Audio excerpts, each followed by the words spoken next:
Have you ever felt like everything was falling apart and there was nothing you could do to stop it?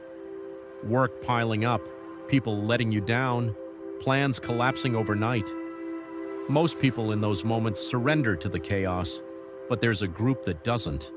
Not because their lives are easier, but because they learn something most people never do.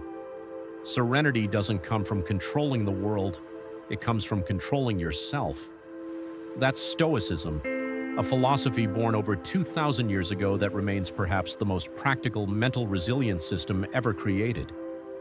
Today, you'll learn the 10 principles at the core of that philosophy, not as abstract theory, but as tools you can use starting today. Stay until the end.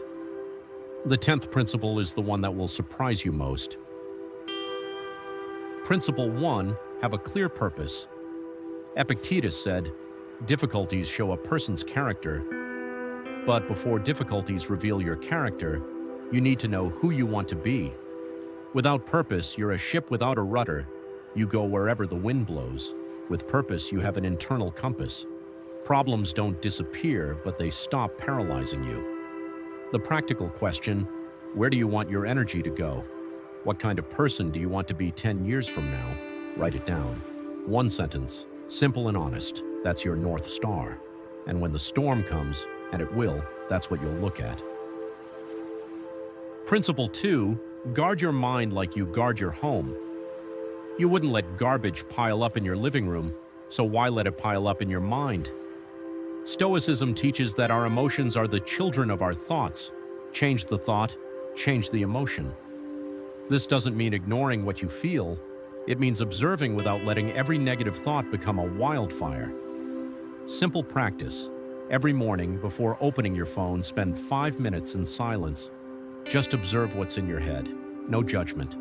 This builds a filter, and over time, you stop letting in what doesn't serve you.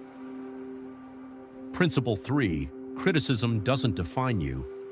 Epictetus was a slave, literally. He couldn't control what was done to his body, but no one ever controlled what happened inside his mind. When someone criticizes you, the pain doesn't come from the words, it comes from the meaning you assign to them. Here's the Stoic filter for criticism.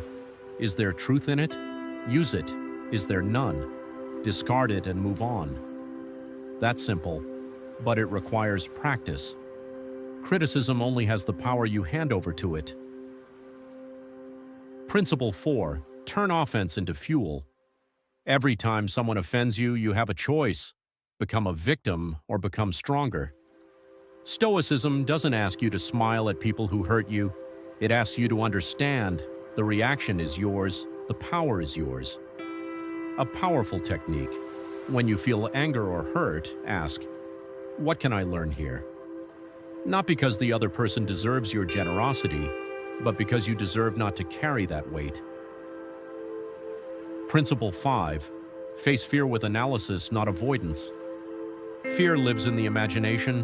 When you expose it to the light of reason, it shrinks. Stoic exercise, break the fear into parts. If you're afraid of public speaking, what exactly scares you? The judgment? Making a mistake? Going blank? Now, what's the actual worst-case scenario? And would you survive it? Almost always the answer is yes.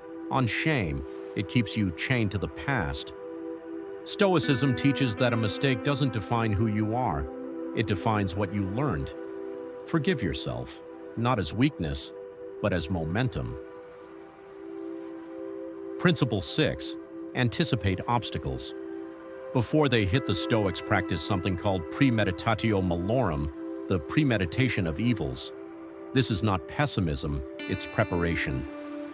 Before an important meeting, a difficult conversation, a big decision, think, what could go wrong? How would I respond? When you visualize the obstacle in advance, it loses the element of surprise, and surprise is what turns a problem into a crisis. Athletes do this, military leaders do this, and you can do it too, in 5 minutes before any important situation. Principle 7, your strength lives in the response, not the event. The most famous idea in Stoicism, summed up by Epictetus, it's not what happens to you, it's how you react to what happens. This sounds simple, but it changes everything. You can't control whether you'll lose a job, whether someone will betray you, whether you'll get sick. But you can always, always control what you do next. That space between the event and the response, that's where your freedom lives. Principle 8. The pause is power. Restraining your reaction isn't weakness, it's the most underrated skill in the world. Think about it. How many times has an impulsive response made things worse? How many words did you wish you hadn't said? Stoicism teaches you to create a gap between the impulse and the action. Breathe, observe, then act. Daily practice. The next time you feel anger or anxiety spike, wait 10 seconds before reacting. Just 10.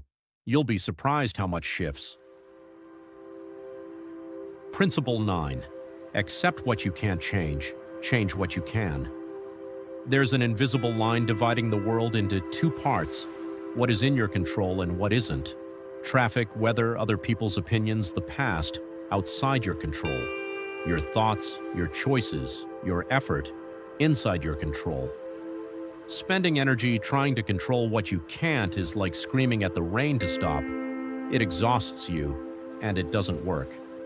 Acceptance isn't resignation, it's strategic intelligence. You stop fighting the river and start swimming with it, toward the destination you chose. Principle 10. Live according to your nature. This is the principle that confuses people most, and perhaps the deepest of all. Living according to nature for the Stoics isn't about forests and simple living, it's about this: being true to what you genuinely are. We are rational and social beings. When we act with reason, when we contribute to the people around us, when we stop performing a version of ourselves just to please the world, we are living according to our nature. Ask yourself, do my daily choices reflect who I actually am? Or am I playing a role for an audience that doesn't even care? The fullest life isn't the busiest one, it's the most aligned one. Keep it real, keep simple, and remember every day. 2,000 years ago, a slave named Epictetus built a philosophy of freedom without ever having physical freedom. An emperor named Marcus Aurelius ruled the most powerful empire on earth and wrote private journals about humility and self-control. Stoicism isn't for people who want an easy life, it's for people who want a real one. These 10 principles aren't rules, they're tools. Pick one, just one, and apply it this week. If this video resonated with you, hit like and subscribe.